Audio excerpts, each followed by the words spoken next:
آج باتریخ 22 رجب ہے، جس میں حضرت معاویہ رضی اللہ تعالیٰ عنہ کا یوم وفات ہے۔ آئیے حضرت معاویہ رضی اللہ تعالیٰ عنہ کا مختصر تعارف سنتے ہیں۔ حضرت امیر معاویہ رضی اللہ تعالیٰ عنہ کی زندگی اسلام کی تاریخ کا ایک اہم باب ہے۔ آپ 602 عیسوی میں مکہ مکرمہ میں پیدا ہوئے۔ آپ قریش کے مشہور خاندان بنو امیہ سے تعلق رکھتے تھے اور نبی کریم صلی اللہ علیہ وسلم کے قریبی رشتہ دار تھے۔ آپ کے والد ابو سفیان اور والدہ ہندہ بھی بعد میں اسلام قبول کر چکے تھے۔ حضرت امیر معاویہ فتح مکہ کے موقع پر اسلام قبول کیا۔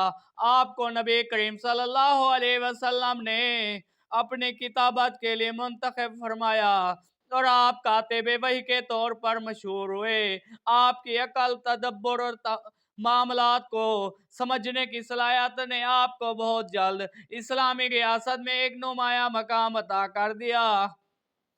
حضرت عمر فاروق کے دور خلافت میں آپ کو شام کا گورنر مقرر کیا گیا۔ آپ نے شام میں انتظامی، معاشی اور فوجی نظام کو مضبوط بنایا۔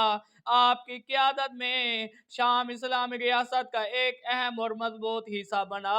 حضرت عثمان رضی اللہ تعالیٰ عنہ کی شہادت کے بعد اور حضرت علی کے دور میں اسلامی ریاست میں اختلافات پیدا ہوئے۔ ان اختلافات کے نتیجہ میں حضرت امیر معاویہ اور حضرت علی کے درمیان صفین کی جنگ ہوئی۔ بعد میں صلح حسن کے ذریعے آپ نے 41 ہجری میں خلافت کی ذمہ داری سنبھالی اور اسلامی ریاست کو استحکام بخشا۔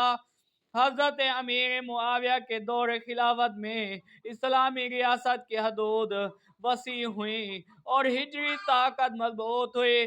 آپ نے انتظامیہ کو جدید خطوط پر استوار کیا اور اسلامی تاریخ میں پہلی مرتبہ باقاعدہ ڈاک کا نظام متعارف کرایا۔ آپ 60 ہجری میں وفات پا گئے۔